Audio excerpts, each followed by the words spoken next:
अस्सलाम वालेकुम दोस्तों, मेरा नाम है नुमान अली और आप देख रहे हैं इन्फॉर्मेशन टीवी। दोस्तों, कास्ट सीरीज़ की एक और मुनफरिद वीडियो के साथ आपकी खिदमत में हाजिर हैं। आज की इस वीडियो में हम बात करेंगे मरी कबीले के बारे में। तो आइए दोस्तों, बगैर वक्त ज़ाया किए चलते हैं, वीडियो को स्टार्ट करते हैं। लेकिन वीडियो स्टार्ट करने से पहले तमाम दोस्तों से गुजारिश है कि अगर अभी तक आप लोगों ने हमारे चैनल इन्फॉर्मेशन टीवी को सब्सक्राइब नहीं किया तो पहले हमारे चैनल को सब्सक्राइब कर दीजिए और साथ में बने बेल आइकन को दबाकर ऑल पे क्लिक ज़रूर कर दीजिएगा। दोस्तों, मरी कबीला अपनी बहादुरी और दलेरी की वजह से खास शोहरत रखता है। इस कबीले ने बरतानवी अफवाज का एक सदी तक बड़ी बेजिगरी से मुकाबला किया और तबाहकुन जंगें भी लड़ी। ये कबीला, जैसा कि रिवायात में आता है, खालस अरबियुल नस्ल कबीला है और शाम के इलाकों में इसी नाम से मशहूर है। कहा जाता है कि बलूचिस्तान के मर्री कबीले का ताल्लुक कबीला मर्रा से है, जो 111 हिजरी में मशहूर सिपा सलार और फातेह हुसैन बिन अब्दुर्रहमान अल मर्री के हमरा मकरान में दाखिल हुआ। दोस्तों, हुसैन बिन अब्दुर्रहमान अल मर्री ने मकरान के बाद अफगानिस्तान में फतूहात हासिल की। यह कबीला बलोच कबाइल में सबसे बड़ा और अहम कबीला है। यह कबीला रिंद का एक हिस्सा है। इस कबीले का बानी मीर पीरू शाह का बेटा मीर बजारपड़ रिंद था। दोस्तों, मीर पीरू शाह, मीर बबरक, रेहान और दूसरे रिंदों के साथ तली के मुकाम पर रिंदों और लाशारियों की जंग में मारा गया था। कुछ अरसे तक यह कबीला बजारानी के नाम से मशहूर रहा और मीर बजार और इसकी औलाद इसके सरदार रहे। दोस्तों, सोराब दोदाई और उसके बेटों से कई जंगों के बाद और अपने रिश्तेदार लेकिन मुखालिफ मीर चाकर रिंद से इख्तलाफ राय की बुनियाद पर मीर बजार रिंद ने अपने पैरोकारों की एक बड़ी तादाद के साथ पंजाब से वापसी के बाद सिबी पर हमला करने के लिए आया। अहम अपने इस मंसूबे में कामयाब न हो सका। बहरहाल इसने बलीदियों को शिकस्त देने और शहर बदर करने के बाद काहान को फतह कर लिया और मौजूदा मरी कबीले की बुनियाद डाली।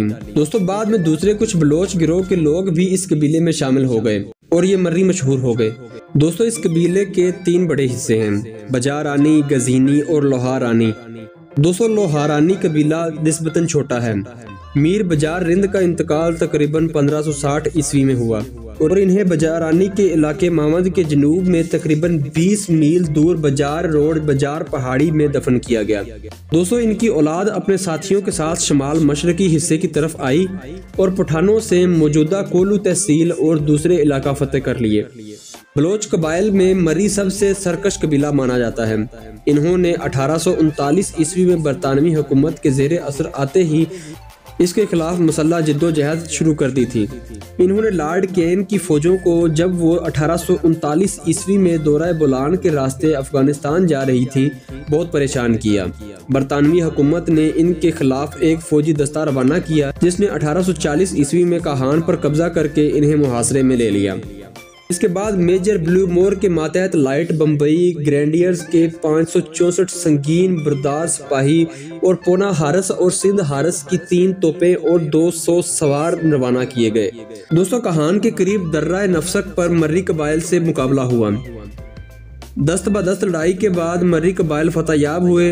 1845 ईस्वी में कैप्टन जैकब लिखता है, मर्री कबाइल ने किच्छी के इलाके को रोंद डाला है। घरों से निकले हुए लोग दर बदर फिर रहे हैं। सारा इलाका तकरीबन बर्बाद हो गया है। किलात की हुकूमत इस इलाके के लिए कुछ भी नहीं कर सकती। 1859 ईस्वी में और फिर 1862 ईस्वी में खान किलात खुदाईदाद खान ने अंग्रेजों की मदद से 8000 सिपाहियों और तोपों के साथ मर्री कबाइल पर हमला किया, लेकिन खान साहब की फौज को शिकस्त हो गई। दोस्तों, जब मिस्टर संडीमन को इस इलाके में तैनात किया गया तो हालात ने पलटा खाया। इसने डेरा गाजी खान के कबाइल लगारी और मजारी वगैरह की हिमायत हासिल की। इस तरह इलाके में अमन कायम हुआ। इसने 1876 ईस्वी में मस्तूंग में खान किलात से मुआहदा किया, जो सियासी तौर पर नुकसानदेह साबित हुआ और इसके बावजूद मर्री और बगटी अपने इलाकों में नीम खुद मुख्तार रहे। दोस्तों, ये थी हमारी आज की वीडियो। उम्मीद है वीडियो आपको अच्छी लगी होगी। अगर वीडियो अच्छी लगी हो तो लाइक कीजिए, दोस्तों के साथ शेयर कीजिए और कमेंट सेक्शन में अपनी राय का इजहार जरूर कीजिएगा।